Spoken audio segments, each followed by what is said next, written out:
Coming to your career గురించి మాట్లాడితే fight masters గా స్టంట్ కొరియోగ్రాఫర్స్ గా మీరు ఇండస్ట్రీలోకి అడుగుపెట్టిన అతి తక్కువ టైంలోనే ప్రత్యేకంగా మీకంటూ ఒక గుర్తింపుని మీరు సంపాదించుకున్నారు. పెద్ద పెద్ద స్టార్ హీరోస్తో మీరు వర్క్ చేశారు అండ్ అన్ని blockbusters 6 times Nandi award గెలుచుకున్నారంటే సామాన్యమైన విషయం కాదు. ఈ నేపథ్యంలో ఒక్కొక్క హీరోకి ఒక్కొక్క లాంటి ఫైట్ ఇవ్వాలి అన్నది మీరే కదా సొంతంగా కంపోజ్ చేసుకుంటారు. అసలు ఆ థాట్ మీకు ఎట్లా తెలుస్తుందండి? ఈ హీరో మేనరిజం ఇది, మనం ఇలా ఫైట్ చేయాలి, ఇలా చూపించాలి, ఇలా చూపించాలి. ఆ చిన్న హీరో దగ్గర నుంచి స్టార్ హీరో వరకు అందరినీ ఒకేలా చూసే మెంటాలిటీ మీది. హౌ డస్ దట్ బ్యాలెన్స్ అంటున్నా నేను. అంటే ఒక్కొక్క మనిషికి ఒక బాడీ లాంగ్వేజ్ ఉంటుందమ్మా. చిరంజీవి అన్నకి ఒక బాడీ లాంగ్వేజ్, బాలయ్య బాబు గారు ఒక బాడీ లాంగ్వేజ్, రజనీకాంత్ గారు ఒక బాడీ లాంగ్వేజ్. ఇట్లాంటి అంటే వాళ్ళు ఒక బాడీ లాంగ్వేజ్ పెట్టుకొని వాళ్ళు స్టార్స్ అయ్యారు. అర్థమైందా? ఒక్కొక్క డైలాగ్ మళ్ళీ ఒకడు కొంచెం కామెడీ పంచింగ్స్ అట్లా డిఫరెంట్ కైండ్ ఆఫ్ ఆర్టిస్టులు వాళ్ళు వచ్చినప్పుడు మనం ఏం చేసామంటే వాళ్ళు ఆడియన్స్ ఒక బాలయ్య బాబు అనేది ఏం ఎక్స్పెక్టేషన్ చేస్తున్నారు, ఒక చిరంజీవి అంటే ఏం ఎక్స్పెక్టేషన్ చేస్తారు, ఒక రజనీకాంత్ అంటే ఏం చేస్తున్నారు, ఒక యంగ్ హీరోస్ రామ్ చరణ్ అంటే ఎలా ఉంటారు, ఒక ప్రభాస్ అంటే ఎలా ఉంటారు, ఎట్లా అన్ని ఆడియన్స్ని ప్రభాస్ అంటే ఒక కట్అవుట్ ఏంటి, ఆ కట్అవుట్ కొడితే ఎలా ఉంటుంది, ఇట్లాంటి డిఫరెంట్గా ఆ బాడీని ఆ పోస్చర్స్ని చూసుకొని మనం కొంచెం డీప్గా మనం వెళ్ళగలిగితే మనలోని థాట్ అదే క్రియేట్ అవుతుంది అనేది అనిపిస్తుంది మాకు. మీరు ఇంకోటి తల్లి యాక్చువల్ ఏంటంటే దీంట్లో మా గొప్పతనం కాదు, కానీ మన యాక్చువల్ ప్రేక్షకులు దేవుళ్ళు అందరికి పిల్లలకి చెప్పాల్సిందంటే గురి పెట్టిన వాడే గురువు అంటారు. ఇక్కడ పెద్దవాడు చిన్నవాడు అని కాదు, కాన్సన్ట్రేషన్ కానీ కరెక్ట్గా చేస్తే నువ్వు ఏం చేయలేదే నేచర్ త్రో చేస్తుంది లోపల నుంచే. అంటే అది ఎట్లంటే నిష్కమం లేకుండా అంటే శరణాగతి అయ్యి మనం ఓపెన్ తోటి ఉండే పడితే లోపటి నుంచి నువ్వు ఏం చేయాలనేది నేచరే త్రో చేస్తుంది అనేది మాకు తెలిసిన ఒక సత్యం.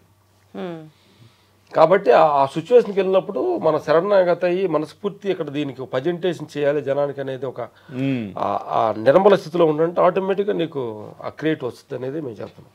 మీరు ఎప్పుడన్నా ఈ పర్టికులర్ హీరోకి ఈ బాడీ లాంగ్వేజ్ ఈ ఫైట్ వర్కౌట్ అవుతుంది అని మీరు ఆలోచించి ఫ్రేమ్ చేసుకొని సెట్ మీదకి వెళ్ళిన తర్వాత ఆ పర్టికులర్ హీరో ఇలా కాదండి కొంచెం మార్చండి అని పద్ధతిగా మీకు చెప్పి కన్విన్స్ చేసి ఆయన కోసం ఆయనని నొప్పించకుండా మీరు కొంచెం కాంప్రమైజ్ అయిన సందర్భాలు ఏమన్నా ఉన్నాయా?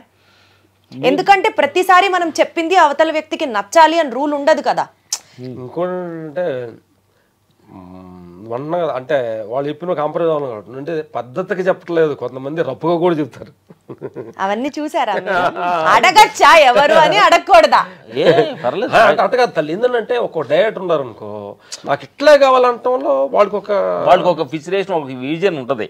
మనకేంటి మా ఫీలింగ్ ఏంటంటే తల్లి మాకంటే పెద్ద డైరెక్టర్ వాళ్ళు 24 క్రాఫ్ట్స్ ని హ్యాండిల్ చేసేది డైరెక్టర్. సెకండ్ హీరో ఆయనకు నాకు ఒక ఇమేజ్ ఎలా ఉందనేది ఫీల్ అవుతుంటారు హీరో. కాబట్టి వాళ్ళు అనుసరించుకొని వెళ్ళటంలోనే మాకు ఎంతవరకు మేము ట్రావెల్ అవుతూ వచ్చాం.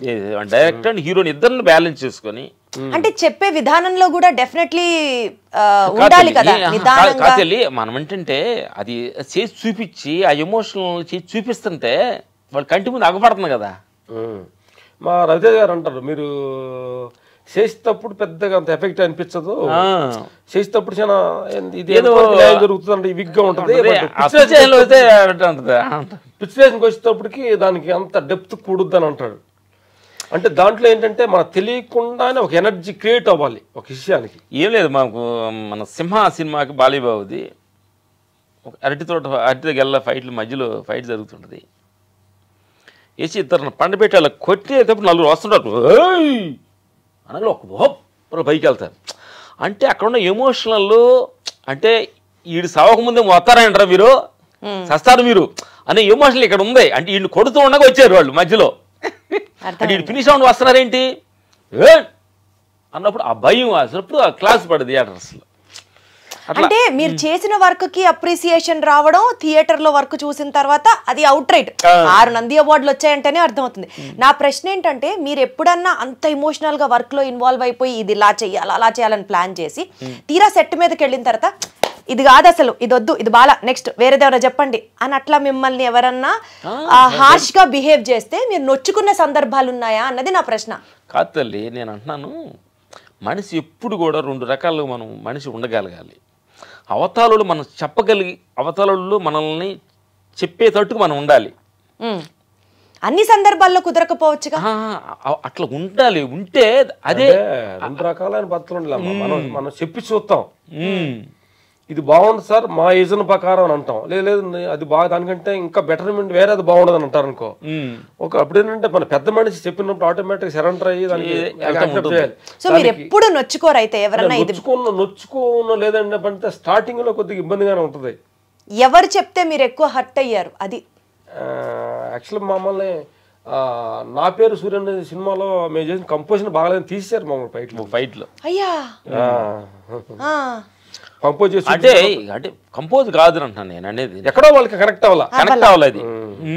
అంత హిట్ సినిమాలో నా పేరు సూర్య సినిమా. ముందు మేము సరైనోడు సినిమా చేసాం. నెక్స్ట్ మూవీ అది రేసుగురం తర్వాత ఉంటుంది. రేసుగురం ఏదో రేసుగురం, దాని తర్వాత మంచి హిట్ అయింది అనమాట బన్నీ గారి కాంబినేషన్లో. అంటే ఏం లేదు తల్లి, నేను అంటున్నాను హీరో డైరెక్టర్ అలా తీసేసినప్పుడు ఏమనిపించింది? ఏమనిపించింది హ్యాపీ కదా.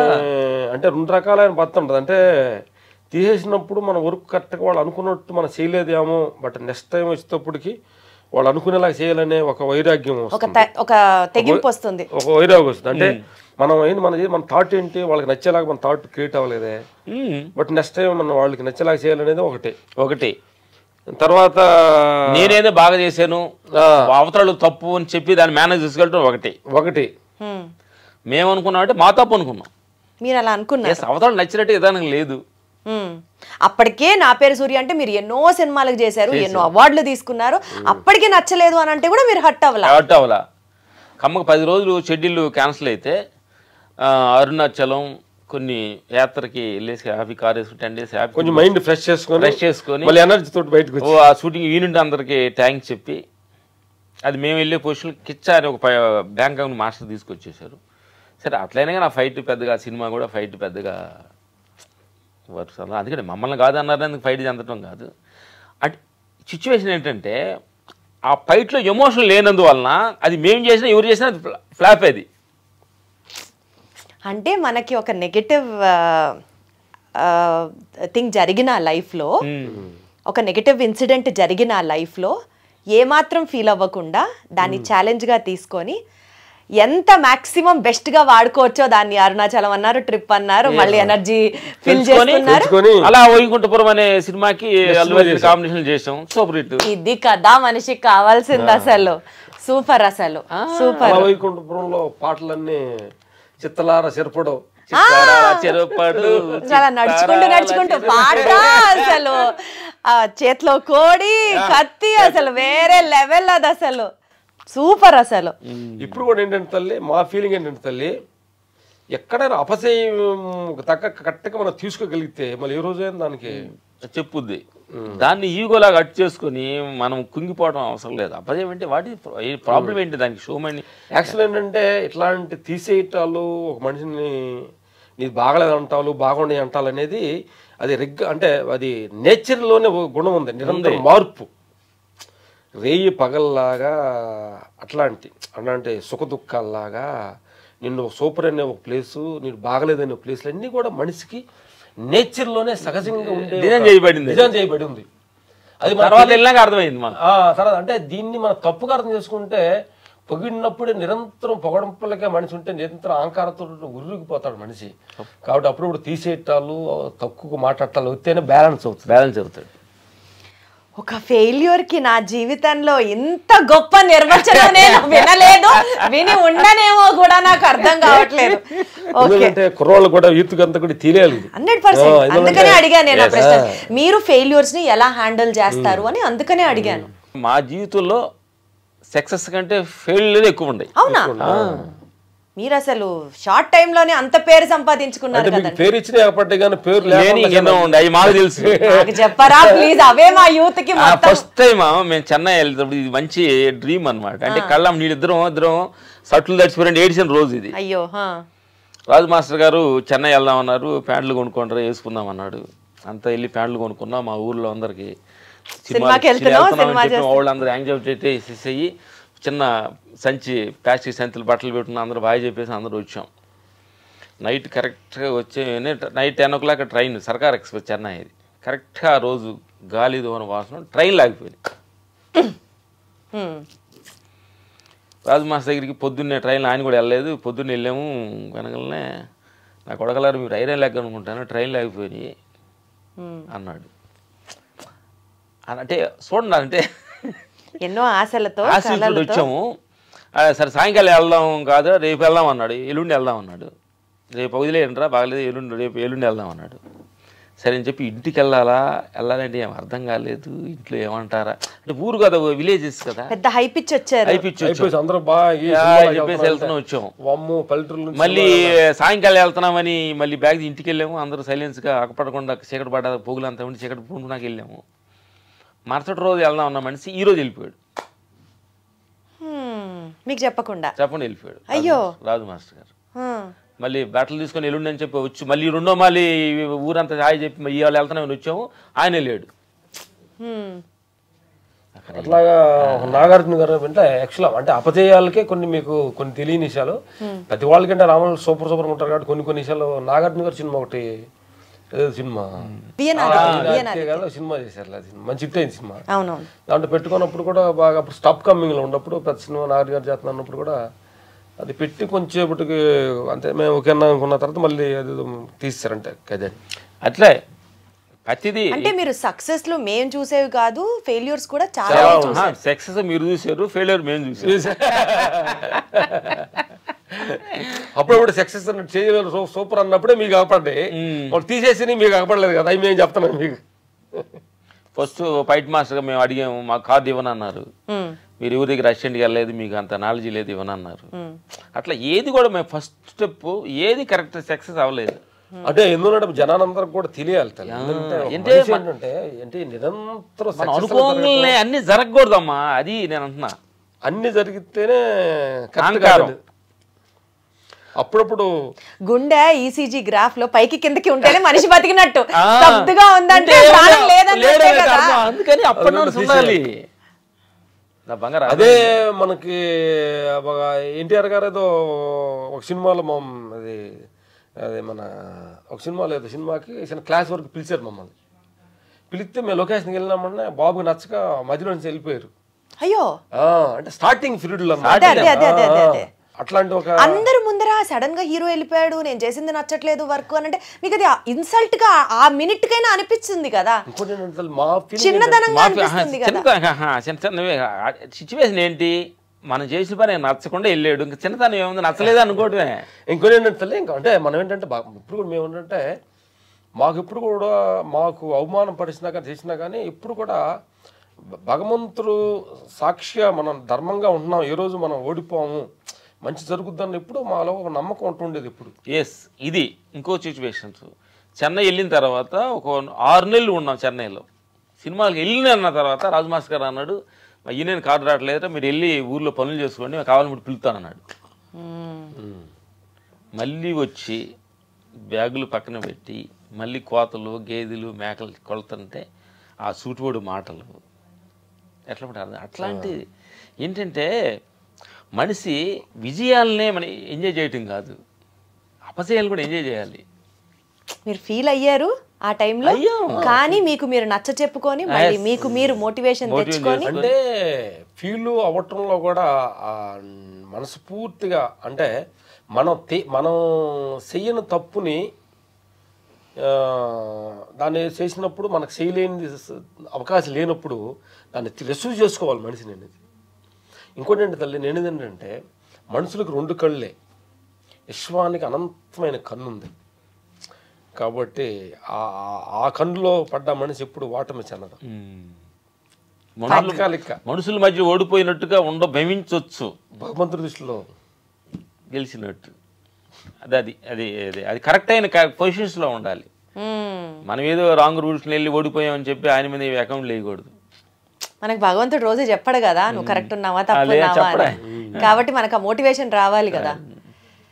అయితే మీరు చాలా మంది స్టార్ హీరోస్తో వర్క్ చేశారు. బాలకృష్ణ గారు, చిరంజీవి గారు, నాగార్జున గారు, వెంకటేష్ గారు, మహేష్ బాబు గారు, ప్రభాస్ గారు, ఇట్లా చాలా మంది హీరోస్తో వర్క్ చేశారు కదా. అసలు సెసలైన ఫైటర్ వీళ్ళు అని మీకు ఎవరితో వర్క్ చేసినప్పుడు అనిపించింది? అంటే ఇప్పుడు మీరేంటంటే ఇప్పుడు ఒక హీరో చెప్పినామంటే ఆ హీరో సెసలుగా చేశారంటే ఇప్పుడు ప్రపంచం వాళ్ళు ఆ ఫ్యాన్స్ అంతా మమ్మల్ని ఇరగ్గుమ్మరు అంటావా? కాదు నా బంగారు తల్లి, అలా అనుకుంటున్నారా? ఏంటంటే యాక్సిడెంట్ అంటమ్మా, ఒక్కొక్క ఫ్యాన్స్ వచ్చి ఒక హీరో మీద ఒక గూడు కొట్టుకొని ఉంటారు కామన్గా. న్యాచురల్ చెప్పాలంటే యాక్చువల్ చాలా మంది కూడా ఈ క్వశ్చన్ అడుగుతూ ఉంటారు, ఏ హీరో మీకు బాగా నచ్చుతారు, ఏ హీరో బాగా చేస్తారని. అందరి దగ్గర అందరితోటి పని చేస్తున్నప్పుడు ఒక హీరో బాగా చేస్తారనేది మన ప్రత్యేకంగా అనేది వాళ్ళని మనం ఎలా చెప్పగలం? కాబట్టి అందరూ సూపర్లే.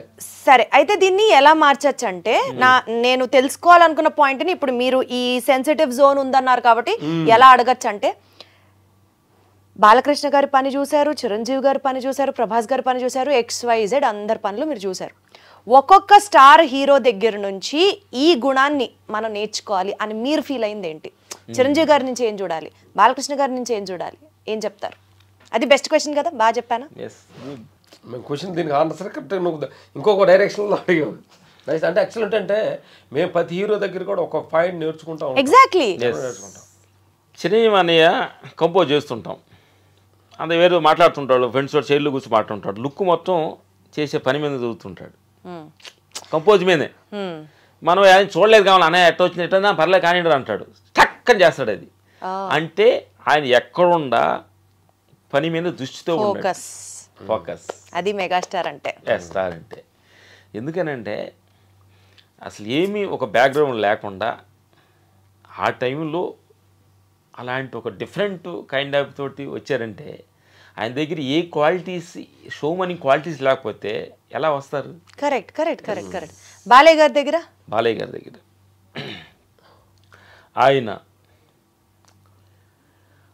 ఆయన రిస్కు అంటే నేను ఎంత ఆడియన్స్కి నేను ఎంత హార్డ్ వర్క్ ఇస్తే అంత వాళ్ళని సాటిస్ఫాక్షన్ అవుతారన్న భావన ఆయనలో 24 hours ఉంటుంది. ఆయన వర్క్ ఆయన ఎంత నేను ప్రతిదానికి నేను రిస్క్ చేస్తానని అలాంటి అటెన్షన్స్ అన్ని కాపాడాలి, మేము ఇంకా ఆపాలి. అంత వర్క్ హాలిక్ ఆయన. ఈరోజు కూడా ప్రజెంట్ సరిపోయారు మీ ఇద్దరు కాంబినేషన్. మీరు వర్క్ హాలికే, వర్క్ చెయ్యాలని ఎప్పుడు అనుకుంటున్నారో ఆయన అంతే అనమాట. అట్లాగే ప్రతి ఒక్కళ్ళు అంటే ఏదో కైండ్ ఆఫ్ ఇప్పుడు ఒక మనిషి ప్రతి మనిషి ఒక 10 మందిలోకి గుర్తింపు వచ్చారంటే ఏ క్వాలిటీస్ లేకపోతే అతను గుర్తింపు పొందలేరు. చాలా మంది వచ్చిన హీరోలు పోయిన ఉంటారు కదా, కాబట్టి ఏదో ఒక క్వాలిటీస్ ఉంటేనే జన హృదయాల్లో వాళ్ళు గూడు కొట్టుకుంటారు. పవన్ కళ్యాణ్ గారు ఆయన ఒక బాడీ లాంగ్వేజ్ అంటే ఆయనలో మీకు బాగా నచ్చిన అంశం ఏంటి, నేర్చుకున్న అంశం ఏంటి? నచ్చిన అంశం ఏంటంటే స్పాట్లో ప్రతి మనిషిని సెట్లో వాళ్ళు తిట్టకూడదు, అరవకూడదు, అందరిలో భగవంతుడిని చూస్తాడు ఆయన, చిన్న పెద్ద అన్ని తేడా లేకుండా. భగవంతుడిని అంత నమ్ముతారా పవన్ కళ్యాణ్ గారు? నమ్మబట్టి అట్టున్నారు, నమ్మబట్టి అట్టున్నారు అన్నమాట. బాగా చెప్పారు ఈ మాట, చాలా బాగా చెప్పారు. నమ్మనోళ్ళు చాలా మంది దూరంగా ఉండారు, ఆయన భగవంతుడు దూరంగా ఉండారు, నమ్మినోళ్ళు ఆయన దగ్గరగా ఉన్నారు చాలా మంది. దగ్గరగా ఉన్న వాళ్ళు ప్రథమ శిష్యుడు పవన్ కళ్యాణ్ గారు. భగవంతుడు ఏంటంటమ్మా 2 రకాలు ఉన్నాయి. భగవంతుడు మనకు తెలియటం 1 లక్షల మంది అయితే భగవంతుడికి ఆయనకి తెలిసిన కొంతమంది ఉన్నారు. భగవంతుడు తెలిసిన మనిషిలో ఒక మనిషి పవన్ కళ్యాణ్ గారు. అసలు అరుపులు ఈ డైలాగ్ అసలు సూపర్. పవన్ ఫ్యాన్స్ అందరూ దీన్ని అసలు మొత్తం ఒక పేజ్ లో పెట్టి ప్రమోట్ చేస్తారు. ఓకే, ఇప్పటిదాకా సినిమాల గురించి మనం మాట్లాడుకున్నవి. అంటే ఇంకొక పాయింట్ అండి సినిమాల గురించి, మీకు ఎప్పుడైనా బాగా దెబ్బలు తగిలాయి? దెబ్బలు తగిలే ఉంటాయి, మీరు చేసేదే స్టంట్ కొరియోగ్రఫీ. బాగా వర్క్ చేయలేనంత తగిలిన దెబ్బ సంఘటన ఏమన్నా ఉందా? ఇంకా ఈ వర్కులు మనకు నాకు తల తగిలి తలకి దెబ్బ తగిలి ఒక 2 days కోమాలో ఉన్నాను. 2 days కోమా? నాకు తెలియదు అసలు. హాస్పిటల్లో తలకి తగిలింది, ఇంజరీ. తమ్ముడికి వాడికేమో కాలుకు కాలర్ బోన్ ఇరిగింది, నీ ఇది అయింది. ఇంత రిస్క్ మనకి ఎందుకు అసలు? ఇది మనం ఏదో మన ఊర్లో ఉంటే పొలం పనులు చేసుకుంటూ మేకల్ని కాసుకుంటూ ఇట్లా బతికేయచ్చు కదా, ఇంత రిస్క్ అవసరం అని ఇంట్లో వాళ్ళు ఆపలేదా మమ్మల్ని? ఇంట్లో వాళ్ళకి చెప్పలా కొన్ని అమ్మ బాబోయ్ చెప్పేవాళ్ళం కాదు. 2 రోజులు హాస్పిటల్కి వెళ్ళినా వచ్చి ఇక్కడ షూటింగ్కి వెళ్ళని చెప్పాము. ఏం తెలియదు, ఏది కూడా రిస్క్ లేనిదే లైఫ్ లో రస్క్ లేదంటారా? కిక్కు లేదు, రిస్క్లోనే కిక్ ఉంది. నలుగురితో నారాయణ అనుకుంటే అక్కడే ఉంటాం. ఏదో సంథింగ్ చేయాలి. ఎవరైనా మనమేని కాదు, ఈరోజు పెద్దగా వచ్చిన వాళ్ళు, పెద్ద ఒక స్టార్ వచ్చిన వాళ్ళు అందరూ కూడా ఏదో సంథింగ్ చేసిన వాళ్ళే అనమాట. ఏదో మనకెందుకులే అనుకుంటే రాలేదు, ఏదో చూసి చేయాలి ప్రతి మనిషి కూడా. యూజువల్గా ఫైట్ మాస్టర్స్ అంటే అసలు రఫ్ ఉంటారు, ఫుల్ విలనిస్టిక్ యాటిట్యూడ్ ఉంటుంది, అసలు చాలా రగ్గడుగా ఉంటారు అని ఇలా అనుకుంటూ ఉంటారు. మీరు మీ డివోషనల్ ఇన్నర్ ఇంజనీరింగ్ స్టార్ట్ చేసి చాలా కాలం అయినా దర్బార్ సినిమా సక్సెస్ మీట్ అప్పుడు రజనీకాంత్ గారు ఇద్దరు మనుషులు కాదు, యోగులతో సమానం అని ఎక్కడో మిమ్మల్ని ప్రశంసించారు. అంటే the whole world is understanding మీలో ఒక యోగి ఉన్నాడు అన్నది. నా పాయింట్ ఏంటంటే ఒక పల్లెటూరు నుంచి పయనం మొదలయ్యి ఒక సక్సెస్ పీక్ పాయింట్ చూశాక తిరిగి మళ్ళీ స్క్వేర్ వన్కి వచ్చి భగవంతుడు, దేవుడు, ప్రార్థనలు, మెడిటేషను, ధ్యానం, చారిటీ, ఈ ట్రాన్సిషన్ ఎందుకు వచ్చింది మీలో? ఎలా వచ్చింది? అన్ని చూసిన తర్వాత అర్థమైంది ఇది కాదని. ఏది కాదని? పేరు, డబ్బు, అధికారం, ఇదంతా కూడా అనిత్యమని అర్థమైంది. మరి రిస్క్ చేసిందే మీరు కిక్ కోసం కదా, కిక్ అంటే ఎట్లా వచ్చింది? అంటే మీరు అడిగారు కాబట్టి క్వశ్చన్, అంటే మాకని కాదు అందరికి రావాలి, అదే మళ్ళీ మనంతటా మనం వద్దు అనుకోవాలి. ఎవరన్నా వద్దనుకుంటారా లక్ష్మణ్ గారు? అనుకో, డబ్బొద్దు అని ఎవరు అనుకుంటారండి? ఇప్పుడు మేము వద్దు అనుకున్నా యాగం అంటే మీకు మాత్రం చెల్లుతుంది, అది అందరికి చెల్లదు. తల్లి అంటే ఇంకోటి తల్లి, వద్దు అనుకోవటం, కావాలి కావాలి కావాలనుకోవటంలో కొన్ని జరగవు, కొన్ని ఉండే పాట ఉంది కదా, అనుకున్నవన్నీ జరగవని కొన్ని, అనుకోలేదు ఆగవ కొన్ని, జరిగేవన్నీ మంచికని అనుకోవటమే మంచి పని. కరెక్టే, అది ఆ స్థితికి రావాలన్నది. అలా రావాలంటే అందరూ రామ్ లక్ష్మణులు కాలేరే, అది కదా. కొన్ని విషయాల్లో ముట్టికాయలు పెడితే వస్తారు. మీరు అలా మారారా మీరు? అంటే ముట్టికాయలని కాదు కానీ మనకు జీవితాన్ని ఇప్పుడు నిరంతరం అంటే మనల్ని అన్వేషణ చేస్తున్నప్పుడు మనలో ఉన్న క్వాలిటీస్ ఇట్లా అంటే అన్నిటికీ పేరుకి, ప్రతిష్టలకి, డబ్బుకి, పేరుకి వెళ్తున్నప్పుడు మనం ఎక్కడికి వెళ్తున్నాము, ఎంతవరకు ఇది అన్నది అసలు మనిషి ఆశకి హద్దు ఉంటుందా? ఫర్ ఎగ్జాంపుల్ ఇప్పుడు నేను బాగుండాలి, నా కొడుకు బాగుండాలి, వాడి కొడుకు బాగుండాలి, పోనీ అనుకుందాం 7 తరాలు తిని కూర్చొని సంపాదించినంత అందరికీ కుదరకపోవచ్చు. నేను బాగుండాలి, నా కుటుంబం బాగుండాలి, నా కొడుకు బాగుండాలి, వాడి కొడుకు బాగుండాలి, బ్యాంక్ బ్యాలెన్స్లు బాగుండాలి అండ్ బాగా చదివించాలి. ఇది సహజం కదా. నేను ఒక మంచి ఇంట్లో ఉండాలి, మంచి కార్లో తిరగాలి, మంచి బట్టలు వేసుకోవాలి, ఈ లిస్ట్ అనంతరం కదా. అది ఏంటో మాకేంటంటే జరుగుతుంది ఏంటంటే తల్లి, ఇది ఎంత వస్తున్నా కానీ అంతులేని కథగా ఉంది. అక్కడ మాకు అన్వేషణ వచ్చేసి ఎంత పేరు వచ్చి పొగుడుతున్నా కానీ ఇంకా పేరు ఎక్స్పెక్ట్ చేస్తున్నాం, ఇంకెంత డబ్బు వస్తున్నా కానీ ఇది కాదు ఇంకా కావాలంటుంది. అంటే దీనికి అంతే ఎక్కడ అనేది అసలు ఏంటి ఇది అనేది అసలు ఎక్కడ దేనికి ఏది తెలుసుకుంటే తెలుసుకొని అక్కర్లేదో, ఏది వస్తే ఇక ఏది అక్కర్లేదు అనిపిస్తుందో దాన్ని టచ్ చేద్దాం నేను టచ్ చేసాం అనమాట. అదే ఓహో, అంటే మీరు కూడా ఎక్స్పెరిమెంట్ చేశారు. ఇప్పుడు ఏం లేదు, మాకు ఇంతకుముందు బాగా ఫేర్ వచ్చిన తర్వాత ఒక బిల్డింగ్ మీద టాప్ మీదకి వెళ్ళినప్పుడు భయం వచ్చి చూస్తే కింద తింగి చూడాలి భయం వచ్చేది. ఎందుకంటే మనం చచ్చిపోతే డబ్బులు లేని ఎవరు తీసుకుంటారు, పేరు పోతే పేరు పోద్దాము అంటే భయం వస్తుంది. డబ్బు లేనోడు డబ్బు వచ్చింది, అన్నం లేనోడు అన్నం వచ్చింది, ఇన్ని వచ్చిన భయం ఎందుకు వస్తుంది అనేది మాలో మేము ఇద్దరే డిస్కషన్ చేసుకున్నాం. ఏదో అసలు ఏంటి అని అప్పుడు ఇన్నర్ ట్రావెల్ చేయటం స్టార్ట్ చేసాం అన్నమాట. ఇది అనేది డబ్బులు వచ్చిపోయే పేరు, డబ్బులు, ఈ దేహం అనేది అంటే చూసేవాడు ఇప్పుడు ఏమంటారు అనుకోవచ్చా తెలుసా, వీళ్ళకి కడుపు నిండింది కాబట్టి అనుకోవటం కాదు, మమ్మల్ని అందరూ అదే అడుగుతుంటారు, అదే అంటారు, ఆ మాట అంటారు, మీకు అన్ని వచ్చిన తర్వాత కాదన్నారా అంటారు. మీకు వచ్చాయి కాబట్టి ఇప్పుడు మీరు ఎన్నన్నా చెప్తారు. ఆ రోజు అందుకని మేమంటామంటే రానోళ్ళు మా మాట్లాడొద్దు, వచ్చిన వాళ్ళు వాళ్ళకి అర్థమైతే ఏముంటుంది. ప్రస్తుతానికి ఏంటంటే అసలు ఎవరు ఎనొద్దు అంటున్నాం. అంటే అసలు మాకేం తెలియదు. ఇదేంటి ఈ ఇప్పుడు మాట్లాడేయండి మా పర్సనల్ విషయాలు అన్నమాట. ఈ మాటలు ఎవరు కూడా రియాక్షన్ అవసరం లేదంటున్నా, అవ్వకూడదు కూడా. యాక్చువల్ ఏంటంటే ప్రతి మనిషి కూడా పర్సనల్ ఇండివిజువల్గా ఆలోచించి నిర్ణయం తీసుకోవాలి తప్ప ఎవరు మాటలు ఎవరు మారవద్దు అనేది. అది ఏది అంటే నేను చెప్పానంటే నా వరకు నాది కరెక్ట్ కాబట్టి ఎదురు కరెక్ట్ కాదు కదా. నా దగ్గర సిచ్యువేషన్ అలాంటిది, నా ఎమోషన్ అలాంటిది. మాకెందుకో ఇది కరెక్ట్ కాదు. నేను అంటున్నాను, ఒక రజనీకాంత్ గారు మీరు ఇది చూస్తుంటే క్యాబులు పెట్టున్నారు, వాళ్ళు కాదు వాళ్ళు యోగులు అన్నాడు. ఇప్పుడు ఆయన ఏమో యోగులాగా మేమని చెప్పి ఆయన ముందు ధ్యానం చేసి ఇట్లా ధ్యానం అట్లా ఏం చేయలా.